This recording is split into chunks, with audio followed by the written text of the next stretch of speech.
Why are you sitting down? My mother is standing. Give up your seat immediately, my husband shouted on the bus, grabbing my arm. I was 9 months pregnant. People froze. And then, an elderly stranger said just one sentence, loud and clear. But before we continue, let us know which state you're watching from. Enjoy the story. At 9 months pregnant, Serafina felt more like a squeezed-out lemon than an expectant mother. The house she had lived in for the past 3 years breathed someone else's life. It belonged to Inez Crawford, Leander's mother. And Serafina always felt like an uninvited guest. Every object, every piece of furniture screamed of Inez's presence. Leander. He was like a shadow, always looming at the edge of her vision. Control, that was the word that best described their relationship. He controlled their finances, even though it was Serafina, working as an accountant at a small firm, who brought in most of the income. He controlled her social life, her appearance. He even seemed to try and control her thoughts. Leander never held a steady job, scraping by on odd gigs, and that only seemed to deepen his need for control. Inez Crawford was a silent observer, always ready to take her son's side. Serafina couldn't remember a single time her mother-in-law had stood up for her. Even during minor arguments, when Leander was openly rude or demeaning, Inez would stay quiet, her silence more telling than any words. Sometimes, when Serafina caught her gaze, she couldn't tell if it held pity or disdain. Serafina was exhausted. Mentally and physically. The pregnancy was taking a toll on her. And it wasn't just the nausea or the swelling. It was a heavy weight on her soul, suffocating every movement, poisoning every breath. She was afraid. Afraid of conflict. Afraid of loneliness. Afraid of the future. Afraid of Leander. She remembered how it all began. Romantic dates, sweet words, promises of eternal love. Leander had seemed so attentive, so caring, so strong. But slowly, like a toxin, jealousy, suspicion, and the desire to dominate crept into their relationship. Serafina tried to resist, but with each attempt, her strength waned. She became more withdrawn, trying not to provoke Leander's anger. On the day of their clinic appointment, she felt especially unwell. Nauseous, dizzy, aching all over. But she quietly got up, put on her plainest dress, and tied her hair into a tight bun. She knew any misstep, no matter how small, could trigger his irritation. He was already waiting in the hallway, glancing impatiently at his watch. Inez Crawford was sitting by the door, dressed and ready to leave. She didn't even look at Serafina. "What are you dragging your feet for?" Leander grumbled, grabbing her arm. "We're late." Serafina flinched at the sudden grip but said nothing. She was used to it. She always kept quiet. All the way to the bus stop, Leander grumbled, about traffic, about doctors, about life in general. Serafina walked beside him, head down, trying not to draw attention. Inez followed in silence. There was already a crowd at the stop. A wave of nausea hit Serafina. She swallowed hard and gripped Leander's hand tighter. "I feel sick," she whispered. "You'll be fine." "Deal with it," Leander snapped, not slowing his pace. "The bus will be here any second." The bus was packed with people rushing about their gray autumn day. 9 months pregnant, Serafina squeezed herself in, clinging to a handrail, her knuckles white from tension. Her belly felt heavy, her breathing strained, and the stuffy air felt unbearable. Leander and Inez, as usual, showed no concern for her condition. After a few stops, a seat finally opened up. Serafina, feeling her legs about to give way, sank into it quickly, ignoring the disapproving glances around her. She truly felt awful, all she wanted was to rest for a moment. Then, out of nowhere, Leander's harsh voice rang out like a thunderclap. "Why are you sitting down? My mother's standing. Get up, now." Serafina flinched as if struck. His words, crude and humiliating, felt like a slap across the face. Her cheeks burned with shame and humiliation. A tense silence fell over the bus. Passengers averted their eyes in unison, pretending not to notice. No one wanted to get involved. No one wanted to deal with a brute like him. Serafina lowered her gaze, unsure what to do. She was used to giving in, to obeying Leander's every demand, putting his needs above her own.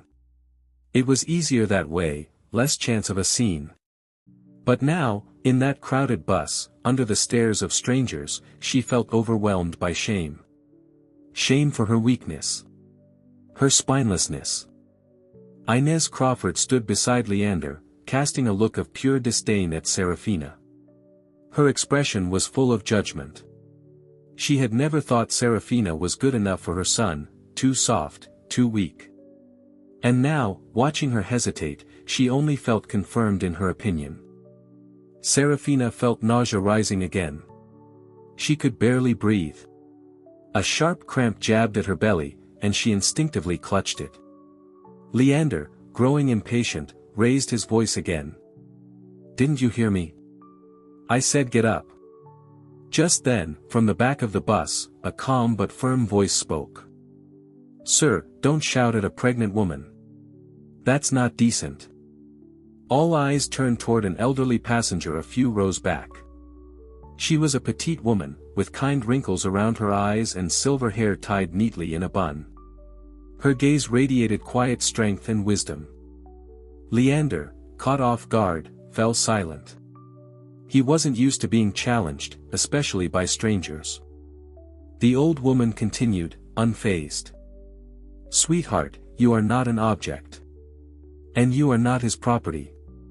Protect yourself, not his pride." Her words hit Serafina like a revelation. It was as if she had awoken from a long slumber. For the first time in years, someone saw her, not as Leander's extension, not as a function, but as a person. A human being worthy of dignity and care. Tears welled in her eyes. She didn't know what to say. How could she ever thank this stranger? Leander, regaining his composure, snapped back. "Mind your own business, lady.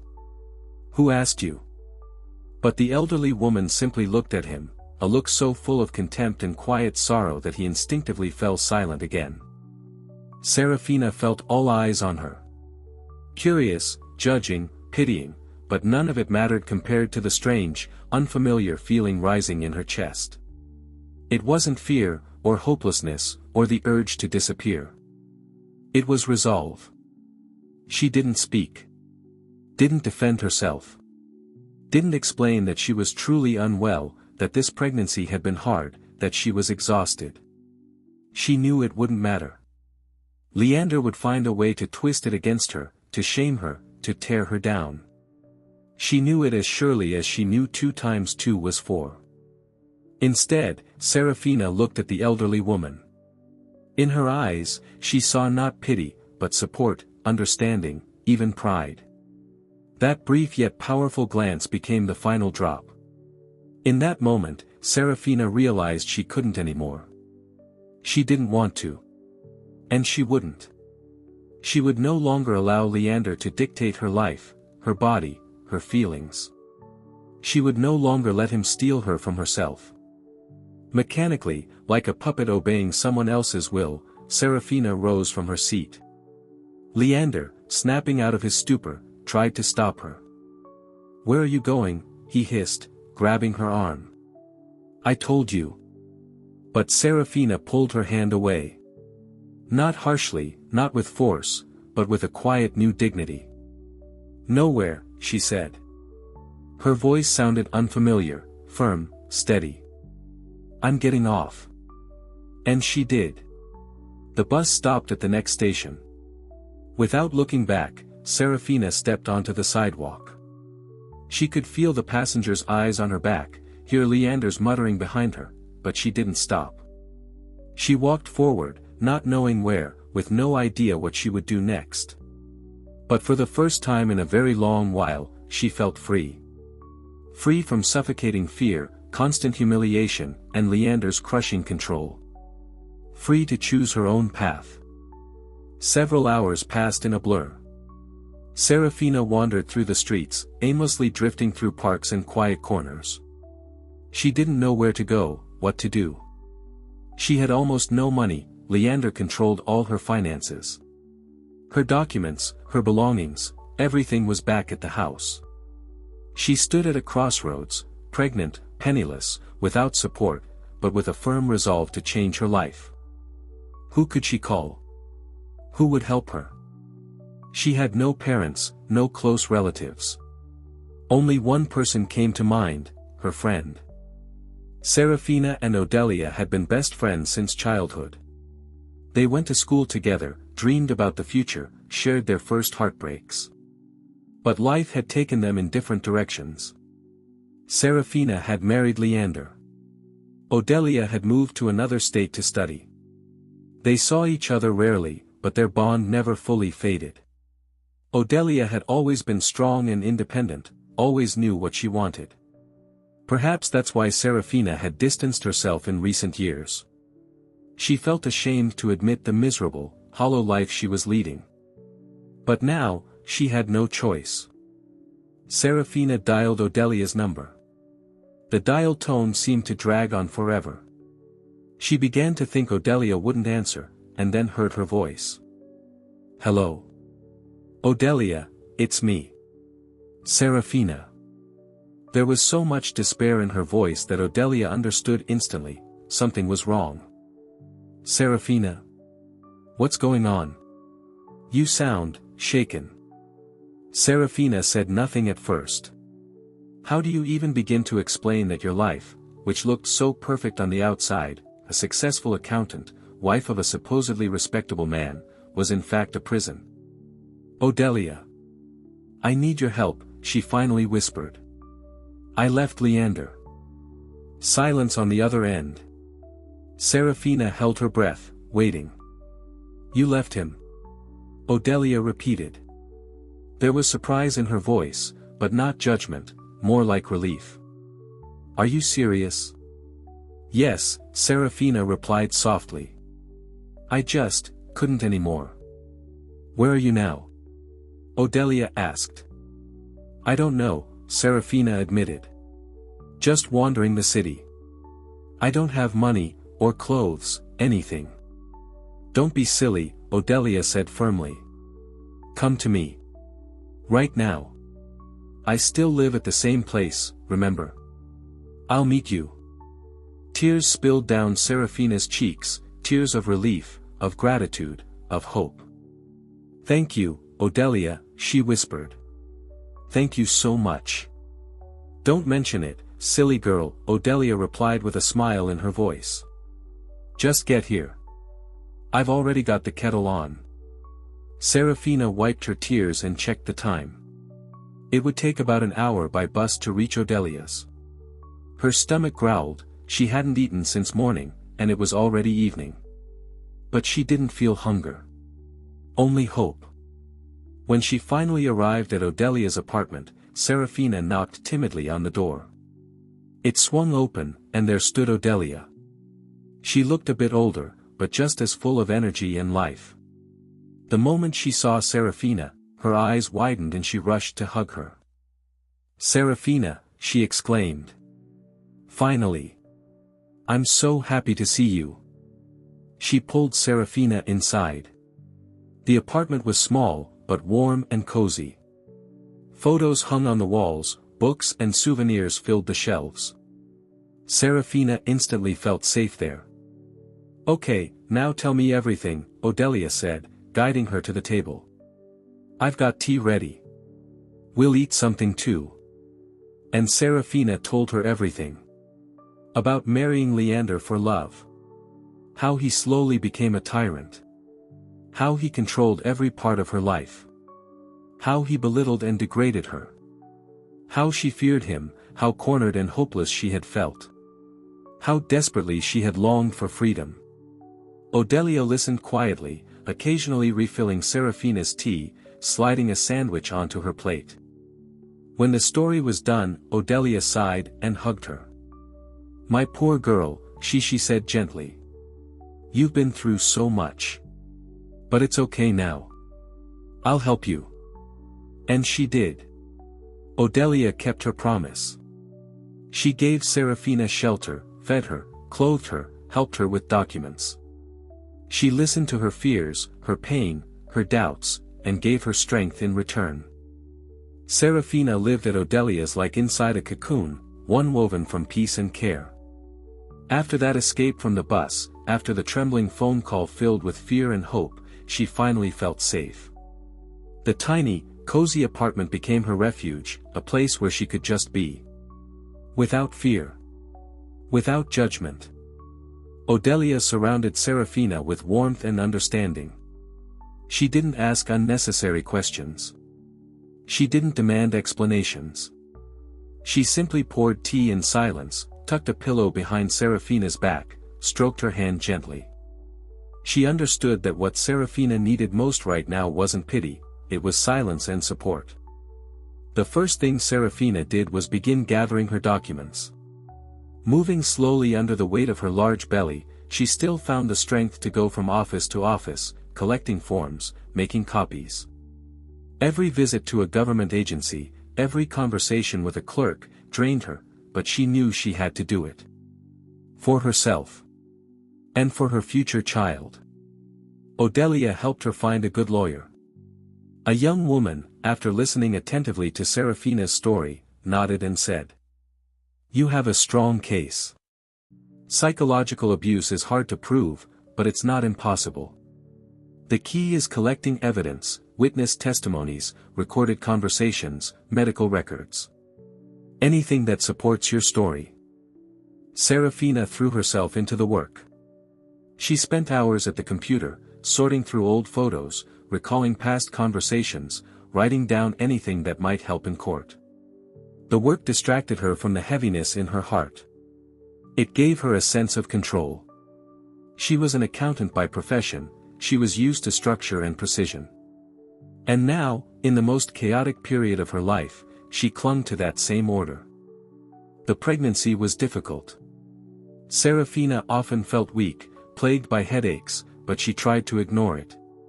All she thought about was her baby, that she had to be strong for him. Leander called Odelia several times, at first pleading to know where Serafina was, then turning to threats, yelling, insults. Odelia simply hung up each time. She knew Leander could be dangerous, so she avoided engaging with him. Serafina was aware of the calls, but she tried not to think about Leander at all. She had erased him from her life, as if he had never existed. She focused on the future, on her baby, on the new life she was determined to build. And then the day of labor arrived. It was long and difficult.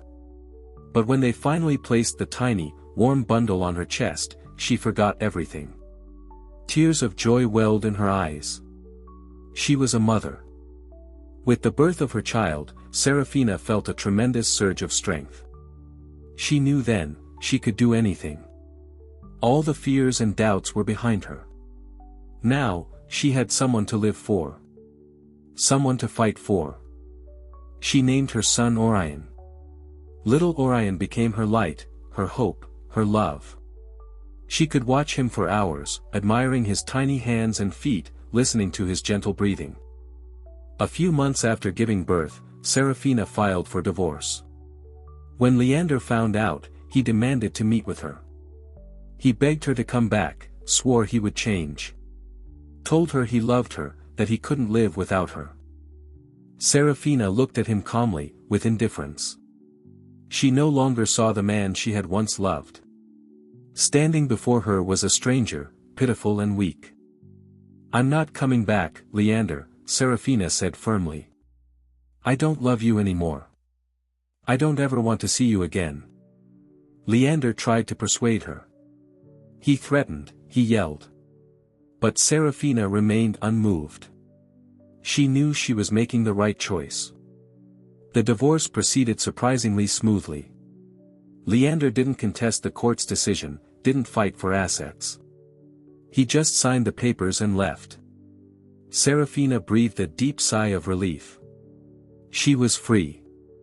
Free from Leander, from his control, from his abuse. She rented a small apartment in a different part of the city. She furnished it modestly but made it cozy. Bought new furniture, hung paintings on the walls, placed flowers on the windowsill. In the evenings, she took Orion for walks in the park, read him bedtime stories, sang him lullabies. She watched him grow, take his first steps, speak his first words, and every new milestone filled her heart with joy and pride. She often thought of that elderly woman on the bus, the stranger who, with just one sentence, changed her life. She was grateful to her for helping her see herself, for giving her the push she needed toward a new beginning. Serafina was no longer afraid. She knew she was strong. She knew she was independent. She knew she deserved happiness. And she was happy. She was living fully, loving and being loved. Raising her son, working, doing what she loved. She was free. And for the first time in her life, Serafina smiled, not out of politeness, but from a deep sense of peace and joy. She smiled sincerely. Joyfully. She smiled at her new life, and for the first time, she smiled for herself.